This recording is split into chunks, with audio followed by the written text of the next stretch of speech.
Hello there and welcome. It's Alicia here from New VA Advice, where I offer business, marketing, and mindset coaching to help virtual assistants get out of overwhelm and create a business that they love.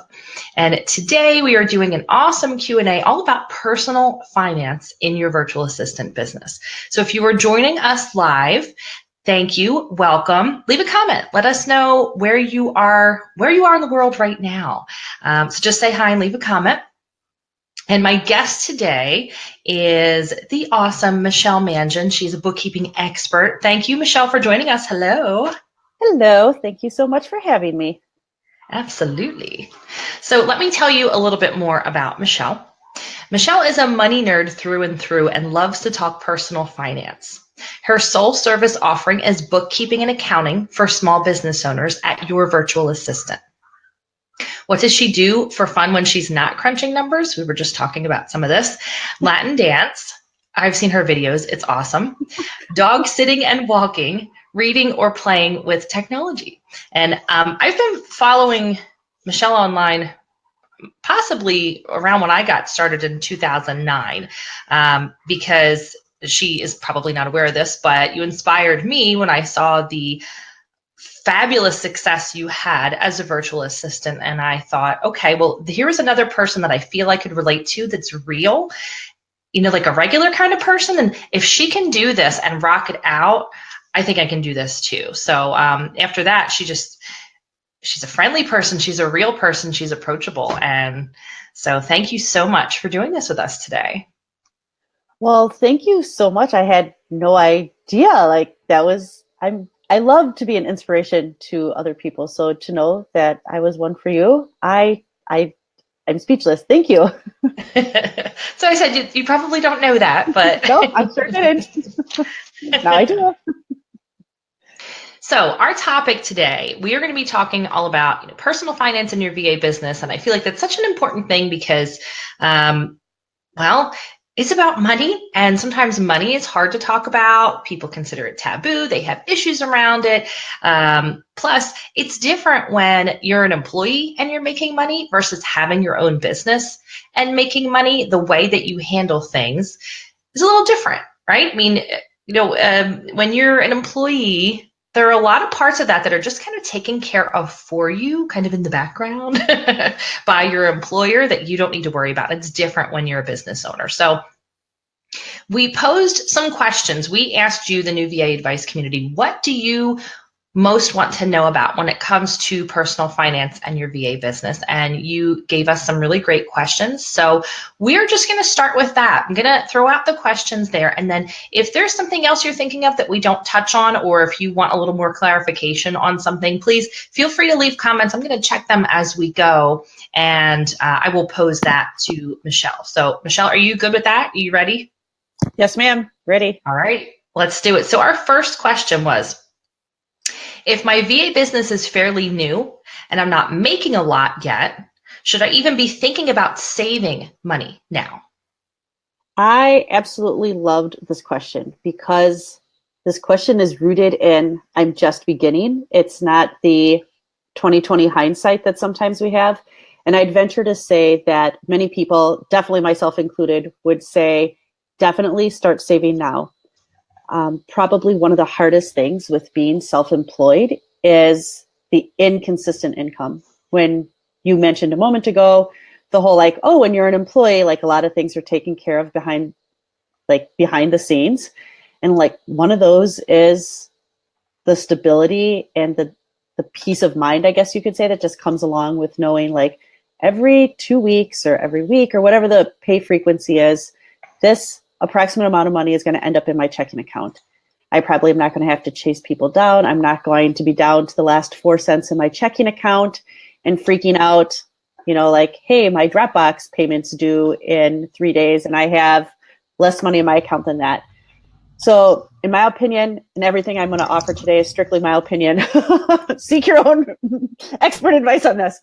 But it's never, ever too early to start saving because either you'll get a surprise tax bill. I'm not saying people will get a surprise tax bill, but you can get a surprise tax bill. But things will break. You'll need a new laptop at some point, or your phone goes crazy. although most places nowadays offer payment plans on phones, but there's always something that will always happen. And so there's freedom that we experience when we're not always concerned about money. So even if right now you can only save 1% of what you make, or maybe even 2% of what you make, put it somewhere out of sight, out of mind. Someone else, like, I'm kind of jumping ahead here on a question. Someone else had said, what about putting money aside for taxes? And I'm not saying that money saved is necessarily for taxes. You might have two different types of savings accounts. One could be for taxes. One could also be just rainy day savings for your business, the what if scenarios, or they could be combined. But in either case, if you put them at a bank that isn't your normal bank, when you log in online to check your regular checking balance, you're not going to see like, oh, I have $1,000 and I can spend that money somewhere else, because you've kind of forgotten about it, type things. And most traditional banks, the Wells Fargos, the Chases, Bank of America, you are not going to get a good interest rate on that money. You're much better off going to, I think the website is Magnify Money, and they will actually tell you all the different savings accounts that are out there. Some of them are online accounts. Ally Bank is one of them. I actually got my son hooked up on that one. And you'll be able to do some research to see how easy it is to sign up for these specific accounts, because they actually grade them like, an A is better than a D, for example. But they also will tell you what your savings rate is. So never too early to start saving.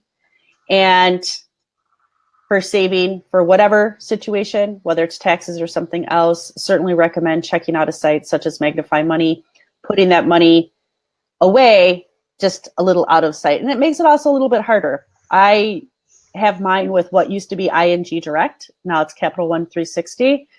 And I can get to that money. I can transfer it back into my regular checking account, but it takes a couple of days to do it. So I actually have to think and I have to plan ahead. So it kind of removes like some of the impulsive nature that we can sometimes have happen when it comes to money. Totally makes sense. And I just shared the link. I found the site that you mentioned for Magnify Money, and I just stuck it up there for everybody to see. But also, you mentioned, in general, we also need to remember that we should have a separate account for our business versus our personal, just to start out with. But then, like you said, it's so easy now. So many things are, you just do it online. You can make that other account and move that money over and then not touch it. Exactly. And then not touching it, that's key. So our next question is about reinvesting back into your business, which is definitely an important thing, but everybody's in a different place with that. So the question is, how much should I look to reinvest back into my business? I saw this question and my first thought was, what a fantastic question. Whoever asked this question obviously is concerned about like probably growing their skill set or expanding their business in some way. And they realize that it takes money a lot of times to actually achieve those things. So I love the intent behind this. I don't know that there's a percentage or a dollar amount that it's not a one size fits all type scenario, because just using myself as an example, I've been in business since very late 2008. My website, I kid you not, is very 2008, and I have outgrown like who I am as a person and who my website reflects I am as a person. They're different. That's a different version of me. And I know that I need to reinvest money back into my business to rebrand and to redo my website. And I have quotes for this, and I'm looking probably around about $15,000. And this is like, I want to like choke at this amount. I'm like, oh my God, like I have to earn $15,000. And of course it'll be next year by the time I get there. Now it'll probably be $20,000. So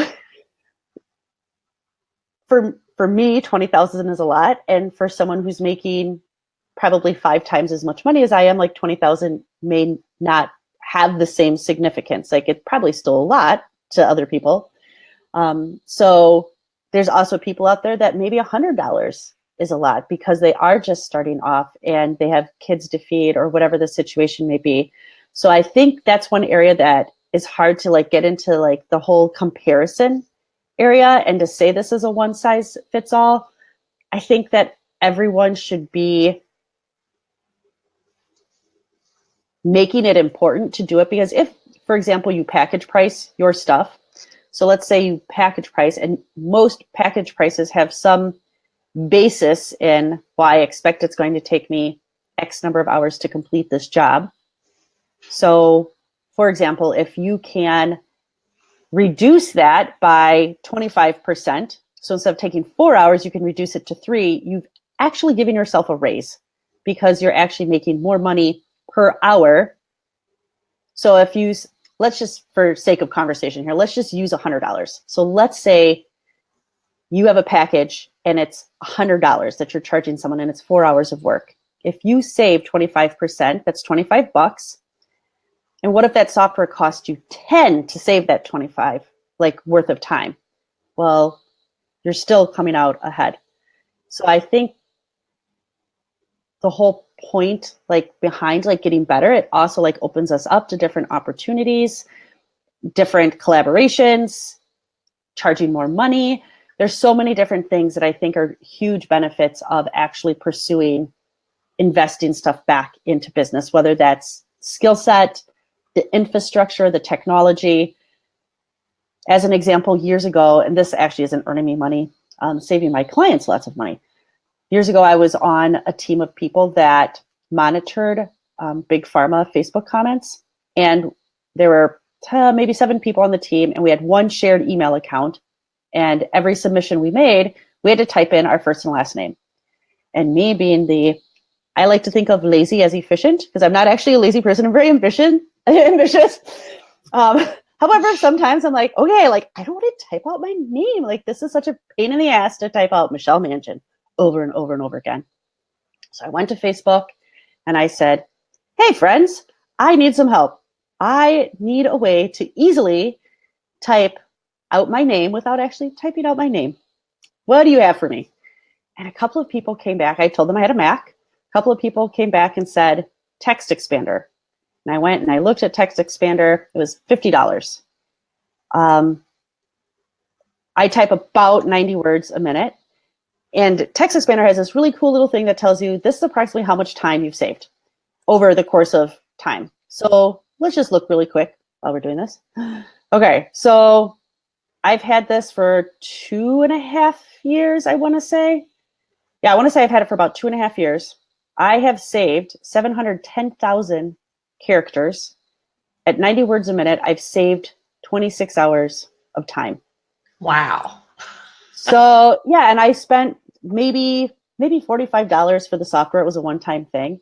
So my clients have primarily benefited from that 26 hours of savings, because right now I'm charging by hour. I hate to say that, but I'm charging by hour.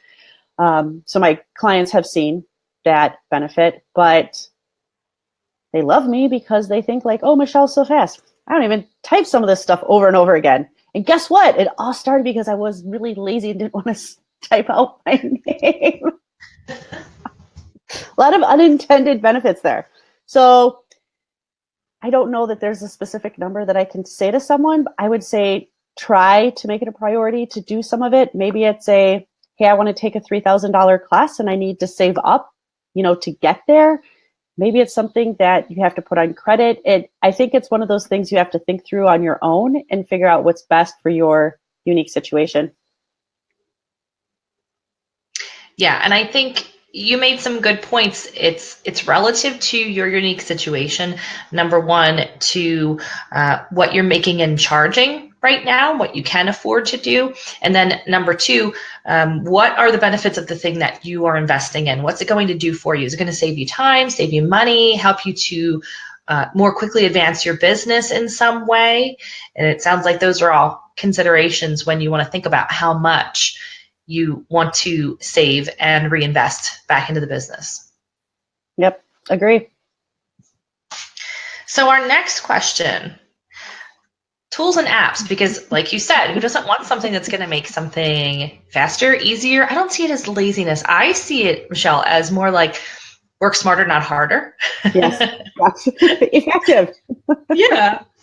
So the question is, are there any tools or apps that you recommend for tracking your income and your finances?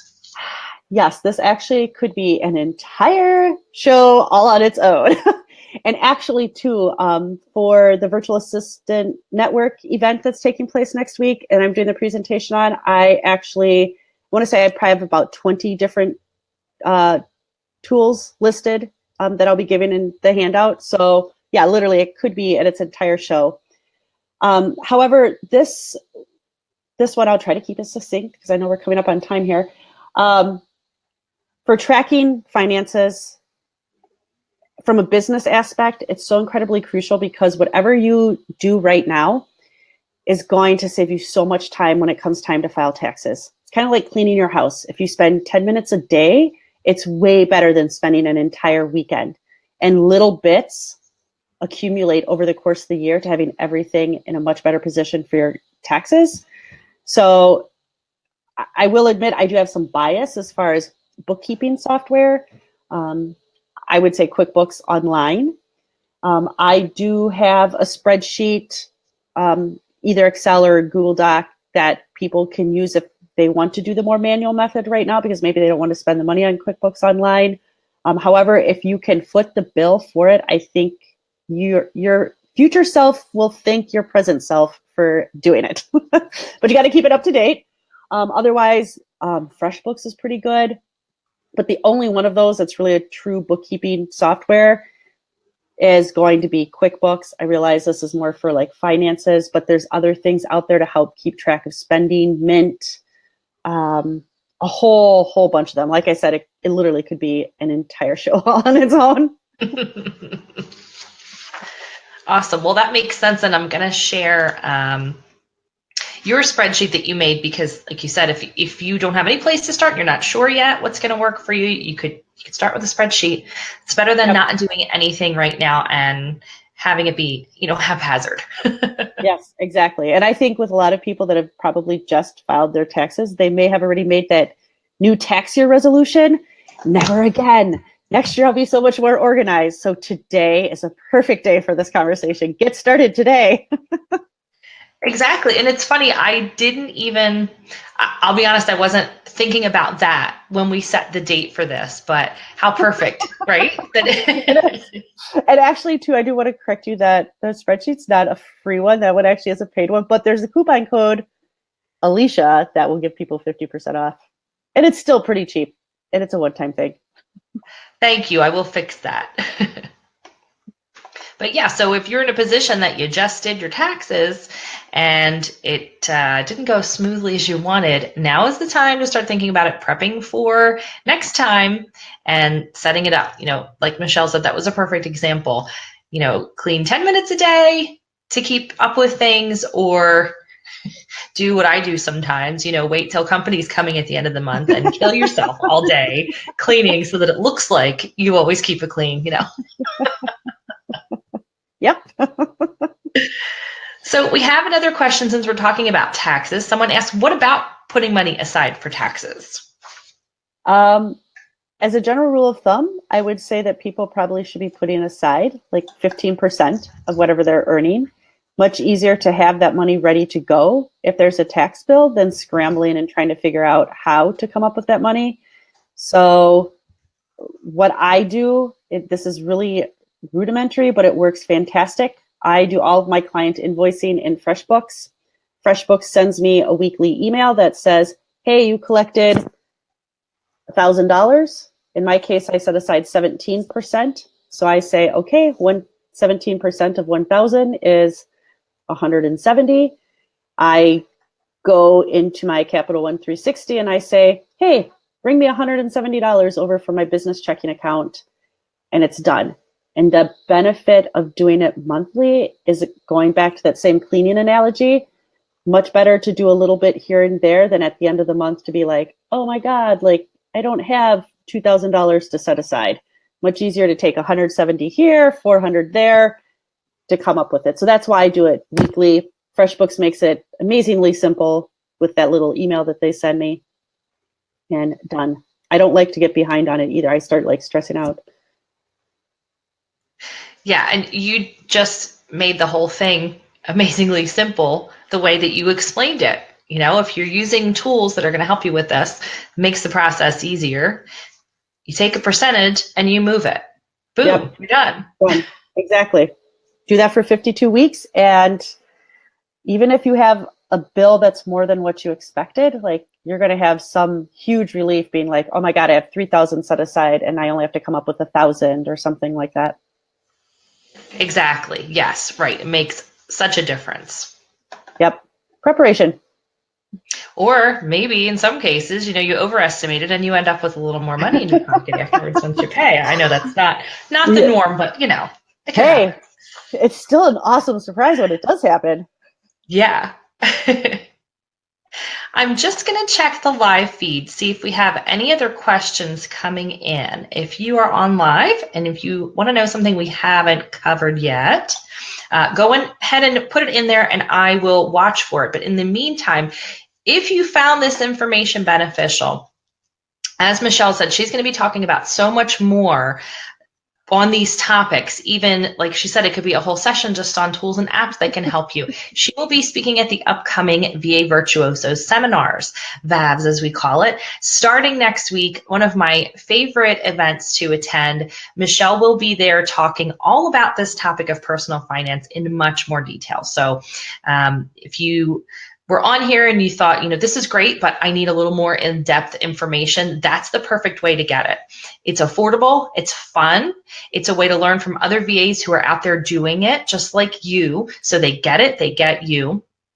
And I'm going to put the link up for that so that you can join us for VAVs. I'm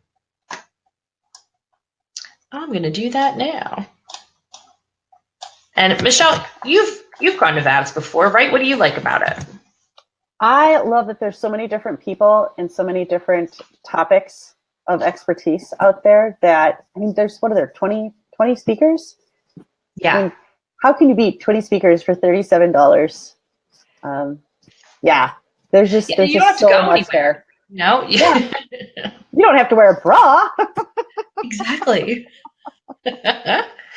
Love it. So, Michelle, how else can we find out information about you? What do you have coming up or going on lately that we can check into?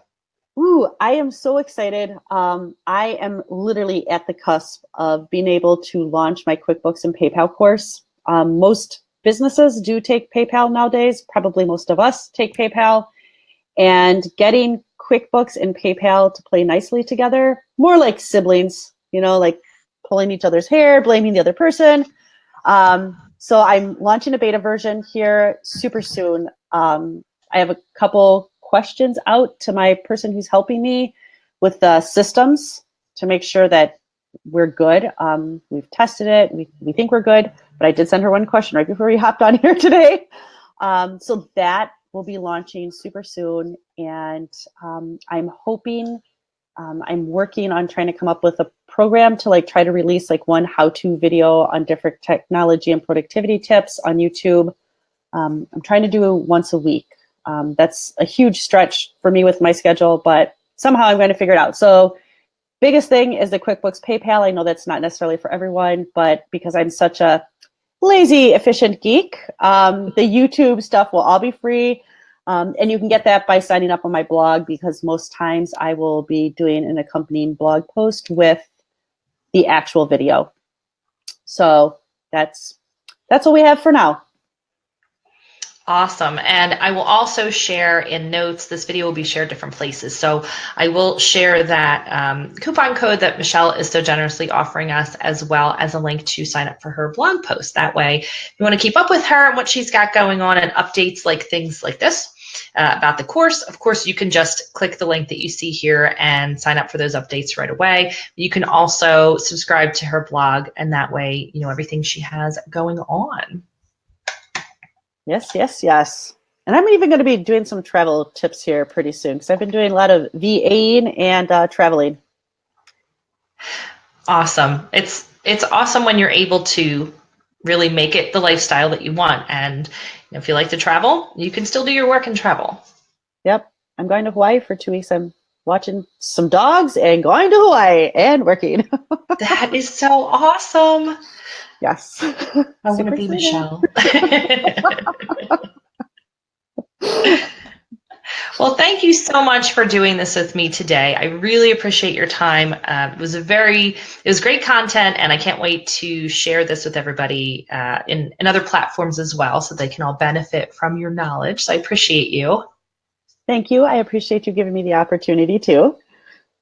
Of course. So thank you, those of us joining live, those of us tuning in later. Like I said, there will be links for you to check out. Check out and see what else Michelle is doing, and join us at VAVS. And you get to hang out with her a little bit longer and have some fun. So thank you all. Have a great day, and we will talk to you soon. Bye. Bye.